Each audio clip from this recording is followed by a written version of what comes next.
Firman-Mu Tuhan, berita bagi kakiku, sabda yang hidup, terang bagi jalanku. Salam sejahtera, salam sukacita saudara-saudariku yang terkasih dalam Kristus. Kita hari ini merenungkan tentang Yesus sebagai pokok anggur dan kita adalah ranting-rantingnya dan Bapa adalah pengusahanya. Pokok anggur itu seperti batangnya, terangnya itu memang kadang sulit dibedakan dengan ranting-rantingnya. Anggur itu pohon yang tidak seperti pohon-pohon lain karena batangnya itu panjang dan melebar keluar. Ya, saya pernah melihat dan tinggal di tempat di mana anggur tumbuh ya di Australia Selatan, dan di mana itu tempat dikelola oleh romo-romo Yesuit. Ya, di situ mereka menghasilkan anggur yang begitu banyak. Sewaktu saya datang dan tinggal sebulan di sana, ya mereka mengatakan kami baru saja mengirimkan anggur untuk misa untuk seluruh Indonesia. Mereka kirim ke Girisonta di dekat Jogja situ, dan itu anggur untuk 3 tahun. Ya, mereka kirimkan berapa puluh ton begitu lewat kapal. Begitu banyak mereka bisa mengirimkan anggur, ya. Dan memang di sini kita mendengar bahwa Bapa itu adalah pengusahanya. Tapi pengusaha anggur itu mereka harus pruning, ya, di-pruning, dipotong ranting-ranting yang sudah tidak berbuah agar seluruh pohon energinya bisa untuk menghasilkan buah yang banyak, ya, buah yang banyak itu. Dan di sini Tuhan Yesus mengatakan juga, tinggallah dalam aku, ya. Kalau kamu tidak tinggal dalam aku, kamu tidak akan berbuah. Kalau firman-Ku tidak tinggal dalam aku, maka kamu tidak akan berbuah. Lalu bagaimana kita bisa tinggal di dalam Kristus, ya? Kristus yang adalah firman yang hidup. Saya mengusulkan kita harus menjadi pertama pendengar firman. Saat kita mendengarkan firman Tuhan, ya, kita berdiam diri, kita menggunakan telinga kita untuk mendengarkan firman Tuhan.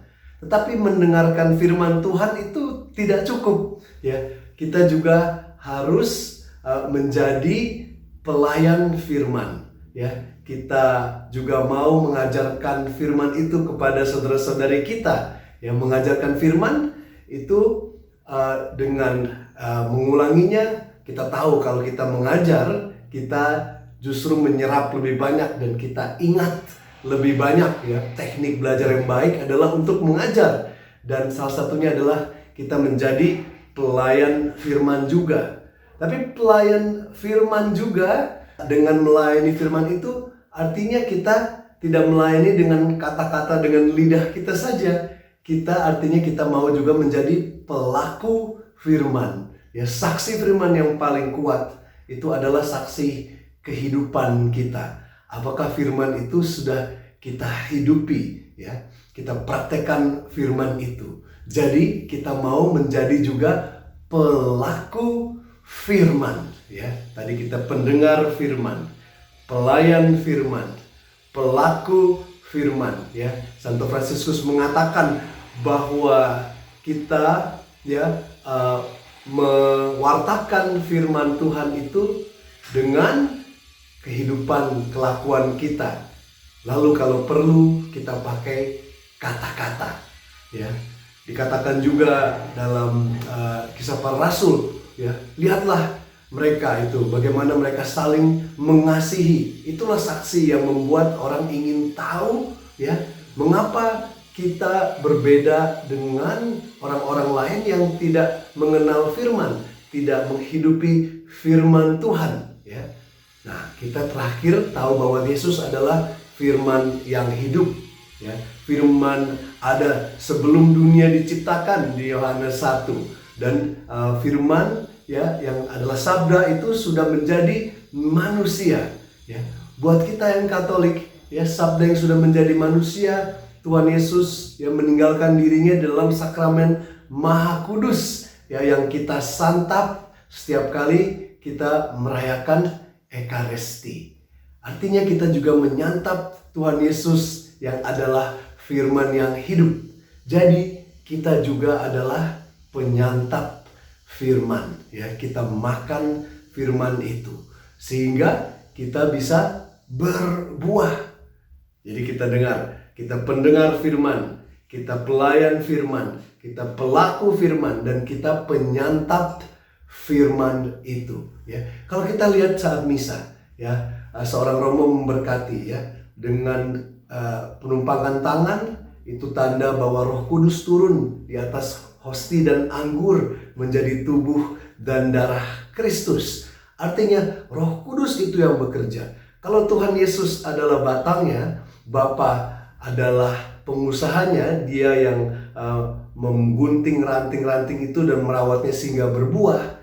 Lalu Roh Kudus itu adalah sumber nutrisi, akar yang jauh ke dalam itu menyerap segala macam nutrisi agar bisa berbuah. Roh Kudus yang hidup dalam kita, ya, memberikan kita segalanya. Tuhan Yesus mengatakan bahwa saat aku meninggalkan kamu, ya, aku akan mengutus Roh Kudus dan dia akan mengingatkan kamu akan segalanya dan mengajarkan kepada kita.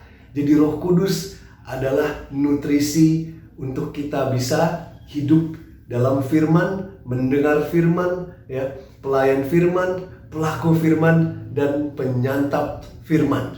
Mari saudara-saudariku, kita mau tinggal di dalam Yesus, firman yang hidup, dengan menjadi pendengar firman, pelayan firman, pelaku firman, dan penyantap firman. Dan hidup kita akan banyak berbuah, memberikan kesaksian akan kerajaan Allah yang sungguh penuh dengan kasih dan sukacita.